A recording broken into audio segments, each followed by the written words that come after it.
प्यारे साथियों, अस्सलाम वालेकुम। जेएसएससी यानी कि झारखंड स्टाफ सिलेक्शन कमीशन के ज़रिए 10th लेवल की जो नोटिफिकेशन आई है, उत्पाद सिपाही, झारखंड पुलिस, क्षेत्रीय कार्यकर्ता के पेपर 2 के जो उर्दू के जो सिलेबस हैं उसको हम लोग पूरा करेंगे। उसके पढ़ाई हम लोग शुरू करेंगे। तो हम लोग सबसे पहले देखते हैं जेएसएससी के 10th लेवल के जो नोटिफिकेशन आई है उसके अनुसार पेपर 2 उर्दू के जो निसाब है वो हम लोग सबसे पहले देखते हैं। उसके बाद आगे की पढ़ाई शुरू करते हैं। सबसे पहले देखिए, उर्दू जो है पेपर 2 में उसको 3 सेक्शन में डिवाइड किया गया। पहला है प्रोज, दूसरा है पोइम्स, तीसरा है ग्रामर। बस इसी को 3 पॉइंट में डिवाइड किया गया है। उसके बाद पहला जो पॉइंट है प्रोज यानी कि नस्र निगार में, जिसमें दिया हुआ है कौमी हमदर्दी। पहला पॉइंट है इसका कौमी हमदर्दी। इसको लिखा है हाली अल्ताफ़ हुसैन हाली। फिर आगे है गुजरा हुआ ज़माना, इसके मुसन्निफ़ है सर सैयद अहमद ख़ान। फिर है तीसरे नंबर पॉइंट में अच्छी किताब, इसके मुसन्निफ़ है मौलवी अब्दुल हक। फिर आगे है दूसरा सेक्शन में दिया हुआ है, पहला नंबर पॉइंट है इसमें तरानाए हिंद, इसके मुसन्निफ़ इसके लेखक हैं अल्लामा इकबाल। दूसरा है ओ देश से आने वाले बता, इसके मुसन्निफ़ है अख्तर शेरानी। आगे है नगमे सहर, इसके मुसन्निफ़ है जोश मलिहाबादी। और फिर आगे है बरखारुत और परदेस, इसके मुसन्निफ़ है हाली अल्ताफ़ हुसैन हाली। और आखिरी यानी कि तीसरा सेक्शन जो है वो सिर्फ ग्रामर है, जिसमें पहला पॉइंट दिया है ऑपोजिट यानी कि उल्टा शब्द, जिद अजदाद। दूसरा में दिया है जेंडर, जिनसियत। उसके बाद दिया सिंगुलर, मुअन्नस, प्लूरल, मुजक्कर। फिर दिया है मीनिंग, वर्ड मीनिंग, अल्फाज व मानी। तो हम लोग आज सबसे पहले पढ़ेंगे पहला जो हमारा पॉइंट है, उसमें पहला चैप्टर वो है, ये है कि कौमी हमदर्दी। इसको लिखा है अल्ताफ़ हुसैन हाली। इसको हम लोग सबसे पहले पढ़ेंगे। तो चलिए शुरू करते हैं कौमी हमदर्दी अल्ताफ़ हुसैन हाली की। देख, कौमी हमदर्दी, इसके जो मुसन्निफ़ है वो हैं ख्वाजा अल्ताफ़ हुसैन हाली। ठीक है, तो आइए हम लोग सबसे पहले ख्वाजा अल्ताफ़ हुसैन हाली के बारे में पढ़ते हैं, उसके बाद फिर कौमी हमदर्दी पढ़ते हैं।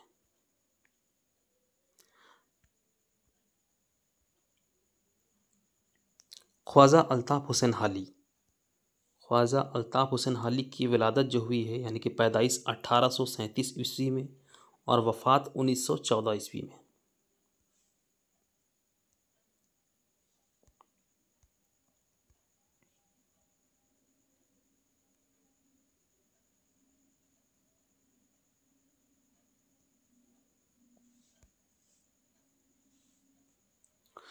अल्ताफ़ हुसैन नाम हाली तखल्लुस, इसका नाम था अल्ताफ़ हुसैन और हाली तखल्लुस करते थे। तखल्लुस मतलब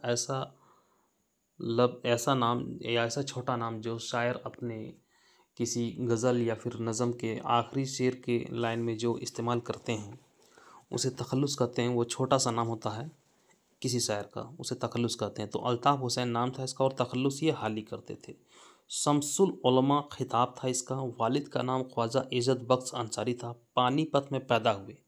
आपने पहले कुरान पाक हिफ्ज़ किया, फिर फ़ारसी और अरबी की तालीम पाई। 17 बरस की उम्र में शादी हो गई। फिर आप दिल्ली चले गए, जहाँ मिर्ज़ा गालिब और नवाब मुस्तफ़ा खान शेफ्ता की सोहबत मुयस्सर आई। देखिए, सोहबत मतलब क्या होता है कि साथ रहना। ठीक है, सोहबत का मतलब होता है साथ रहना और मुयस्सर का मतलब होता है हासिल होना। यहाँ देखिए, सोहबत का मतलब होता है साथ रहना और मुयस्सर का मतलब होता है हासिल होना। यानी कि इस तरह से आपको गालिब और नवाब मुस्तफ़ा खान शेफ्ता की सोहबत मुयस्सर हासिल हुई।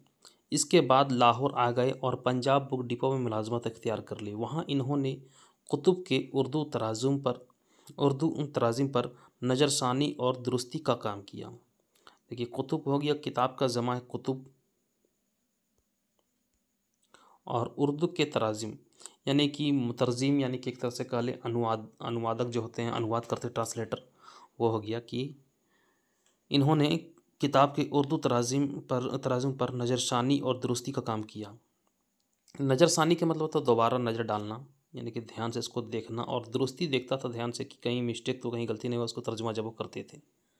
उसके बाद फिर है इस काम से हाली को अंग्रेज़ी ज़ुबान और इसके अदब से आगाही हासिल हुई। यहीं इन्होंने मौलाना मोहम्मद हुसैन आज़ाद के साथ मिलकर मौज़ूआती मुशायरों का बुनियाद डाली, जिनमें शायर मुख्तलिफ मौज़ूआत पर नज़में लिख कर लाया करते थे। इन्हीं मुशायरों में हाली ने बरखरुत, रहम व इंसाफ, हुब्बे वतन और उम्मीद के उन्वान से नज़में पढ़ी। हाली ने सर सैयद की तहरीक पर अपना मशहूर मुसद्दस मदज़ुल इस्लाम भी लिखा, जो मुसद्दस हाली के नाम से मशहूर हुआ। हयात सादी, मुक़दमा शेर व शायरी की यादगार गालिब और हयात जावेद हाली की अहम नसरी तसानीफ़ हैं। तो ये थे कुछ मुख्तसर सी जानकारियाँ ख्वाजा अल्ताफ़ हुसैन हाली के बारे में। अब आगे पढ़ते हैं हम लोग कौमी हमदर्दी।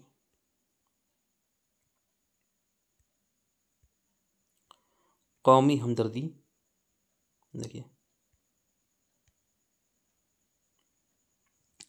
हमदर्दी का लफ्ज़ हम और दर्द दो फ़ारसी कलमों से मुरक्कब है।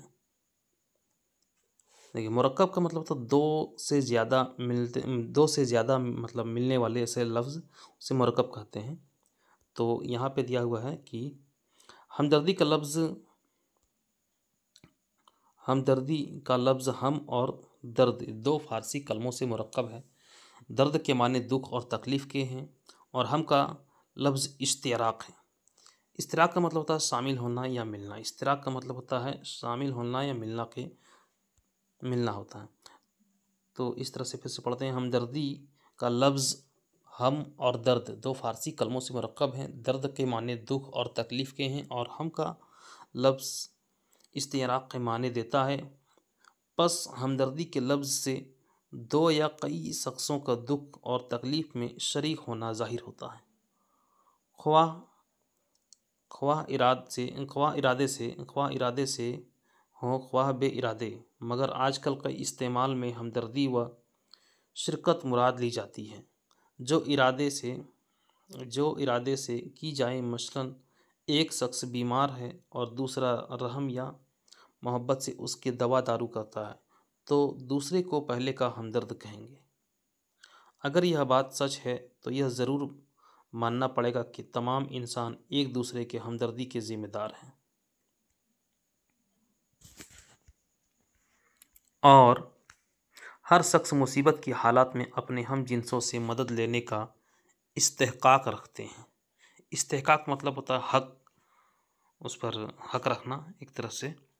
कौन है जो इस बात से इनकार करेगा कि भाई को भाई से एक ताल्लुक़ है जो एक दूसरे के हमदर्दी पर मजबूर करता है। फिर क्या वजह है कि उन भाइयों की औलादें में उस हमदर्दी का कोई हिस्सा बाकी ना रहे। बेशक जब तक बाप के खून का कतरा औलाद के रगवपे में बाकी है, रगवपे मतलब जिस्म, रगवपे में बाकी है, हमदर्दी का रिश्ता कभी मुनक़ता नहीं हो सकता। मुनक़ता मतलब एक तरह से टूटना, कभी टूट नहीं सकता, कभी उससे अलग नहीं हो सकता। आगे है हमदर्दी हैवानात में भी पाई जाती है।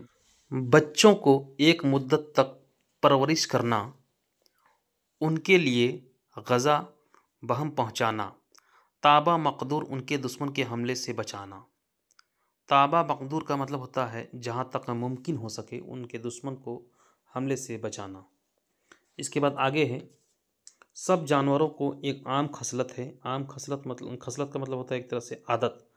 सभी जानवरों को एक तरह से ख़ास आदत है, उसके सवा आम हमदर्दी भी उनमें देखी गई है।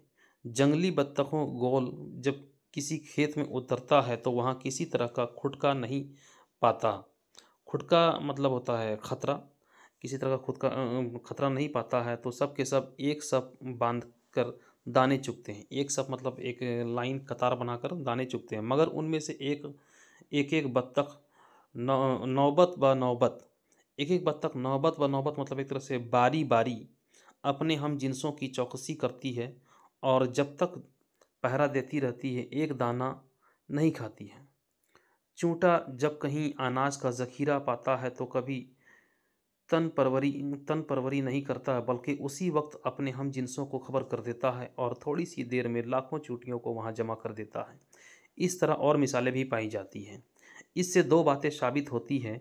यह एक कि हमदर्दी इंसान की तबीयत भी कभी ज़रूर रखी गई है, क्योंकि जो खूबियाँ कुदरत ने और हैवानात के अनायत की हैं इंसान को ज़्यादातर मुस्तहक है। उसके बाद आगे है दूसरे, यह कि हमदर्दी एक कुदरती खासियत है जो बग़ैर तालीम की इक्तिसाब के इंसान की तबीयत में खुद ब खुद जोश मारती है। देखिए, इक्तिसाब का मतलब होता है कमाना। इक्तिसाब का मतलब होता है कमाना या ज़ाती मेहनत से हासिल करना। इसके बाद फिर है इक्तिसाब की इंसान की तबीयत में खुद ब खुद जोश मारती है, क्योंकि अगर ऐसा ना होता तो और हवानात में जो अक़ली तालीम से बिल्कुल महरूम हैं इसके इसका वजूद हरगिज़ ना पाया जाता। हमदर्दी इंसान में इसलिए पैदा की गई है कि कारखानाए दुनिया का इंतज़ाम दरहम बरहम यानी कि उलट पुलट कर मतलब गड़बड़ ना हो जाए, दरहम बरहम ना हो जाए, क्योंकि इंसान अपनी ज़रूरियात में से एक दूसरे के मोहताज हैं। एक की गाड़ी दूसरे की मदद के बगैर नहीं चल सकती। बस अगर इंसानों में हमदर्दी ना हो तो तमाम कारखाने दरहम बरहम हो जाएंगे यानी उलट पुलट हो जाएंगे। हमारे हम वतन भी हमदर्दी के असल से बेखबर नहीं है। क्यों? पियाओ बिठानी, सुबील लगानी, मोहताजों की खबर लेनी, बेवाओं की मदद करनी, ब्याह शादी में शरीक होकर एक दूसरे का काम बंटवाना, बीमार की अयादत, मैयत की ताज़ियत और इस तरह के बहुत सी बातें हमारे मुल्क में भी पाई जाती हैं। बाज़ औक़ात में कुदरती खसलत जिसका नाम हमदर्दी है, कुदरती खसलत एक तरह से मतलब कुदरती आदत, खसलत का मतलब होता है आदत। कुदरती खसलत जिसका नाम हमदर्दी है, मश्क और तालीम से तमाम कौम में फैल जाती है। मश्क और तालीम से मतलब एक तरह से सबक से और तालीम से तमाम कौम में फैल जाती है। इसका असर किसी कदर तेज़ हो जाता है। म्युनिसिपल कमेटियाँ जो सरकार ने जा बजा शहरों और कस्बों में कायम की हैं, अगर पूरा अपना फ़र्ज़ अदा करें और जिस गर्ज़ के लिए मुकर्रर हुई हैं उसकी मद्देनज़र रखें तो यह भी हमदर्दी के अच्छे नमूने हैं। ज़माना भी तरह तरह से हमको हमदर्दी की तरफ माइल कर रहा है। मज़हब भी हमको बहुत ज़ोर से हमदर्दी की तरफ खींचता है। हिंदू मुसलमान अगर अपनी मजहबी किताबों को देखें तो उनके हमदर्दी की तरबियत से माला माल पाएंगे। कौम एक दरख्त की मिसाल है जिसकी टहनियाँ उसके मुख्तलिफ ख़ानदान हैं और उसके पत्ते हर एक ख़ानदान की मर्द व औरत। जब तक दरख्त की जड़ हरी है उसकी टहनियाँ और पत्ते भी हरे हैं, लेकिन जब जड़ को पानी ना पहुँचेगा टहनियाँ और पत्ते सब सूख जाएंगे। और जो लोग यह समझते हैं कि हमारी कोशिश से तमाम मुल्क की हालात क्यों कर बदल सकती है, इनकी खिदमत में यह अर्ज़ किया जाता है कि सिर्फ़ दो ख़याल हैं जिन्होंने दुनिया की तंज़िल और तरक्की पर बहुत कुछ असर किया है। एक यह कि हम कुछ नहीं कर सकते, दूसरे यह कि सब कुछ कर सकते हैं। पहला ख़याल का नतीजा यह हुआ कि कुछ ना हुआ और दूसरे ख़याल ने दुनिया में बड़े बड़े अजायबात ज़ाहिर किए। तो ये था आपका कौमी हमदर्दी का ख्वाजा अल्ताफ़ हुसैन हाली का मज़मून कौमी हमदर्दी। इससे कुछ सवालात भी हैं, उसको भी हम लोग देख लेते हैं जो हमारे एग्ज़ाम के लिए बहुत ही इम्पोर्टेंट होंगे। ठीक है,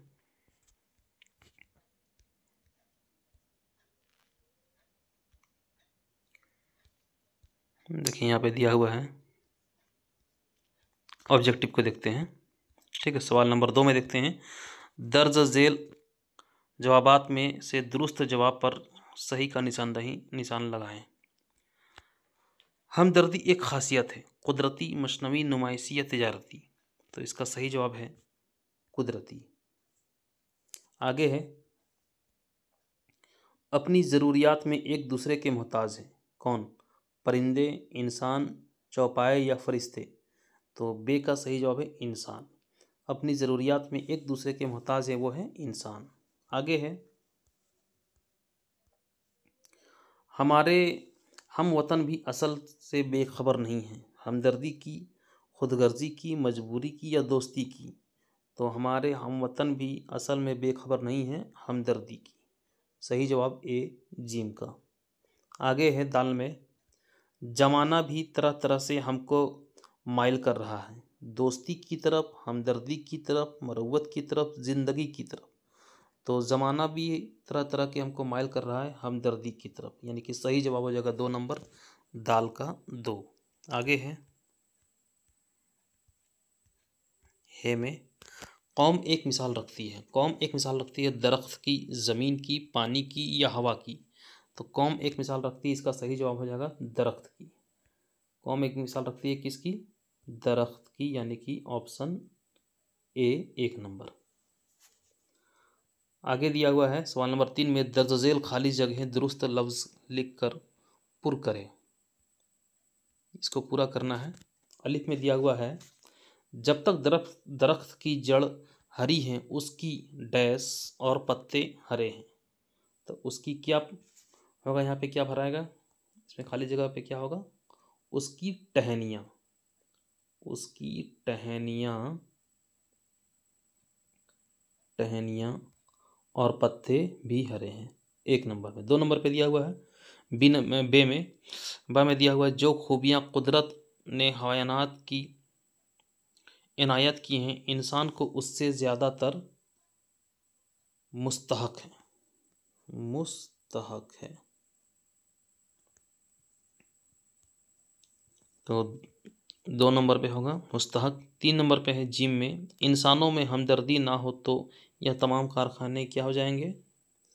दरहम बरहम, यानी कि उलट पुलट हो जाएंगे। दरहम बरहम हो जाएंगे, उलट पुलट हो जाएंगे, गड़बड़, दरहम बरहम। आगे है, मजहब भी हमको बहुत ज़ोर से किसकी तरफ खींचता है? हमदर्दी की तरफ। मजहब भी हमको बहुत ज़ोर से हमदर्दी की तरफ खींचता है, यहाँ पे हमदर्दी होगा। आगे है में, जब जड़ को पानी ना पहुँचेगा, टहनियाँ और पत्ते सब क्या हो जाएंगे? सूख जाएंगे। क्या होंगे? सूख जाएंगे। यहाँ पे हो जाएगा सूख जाएंगे। तो उसके बाद फिर सवाल नंबर 4 में दिया है सही निशान नहीं लगा। तो इस तरह से हम लोगों ने ऑब्जेक्टिव का भी कुछ सवालात किए। ये था कौमी हमदर्दी, अल्ताफ़ हुसैन हाली का। तो उम्मीद है साथियों कि यह वीडियो आपको अच्छा लगा होगा, पसंद आया होगा। और अगर किसी भी तरह का कोई क्वेरी हो, कोई सवालात हो या कुछ जानकारी देना हो तो कमेंट में ज़रूर बताएं। आज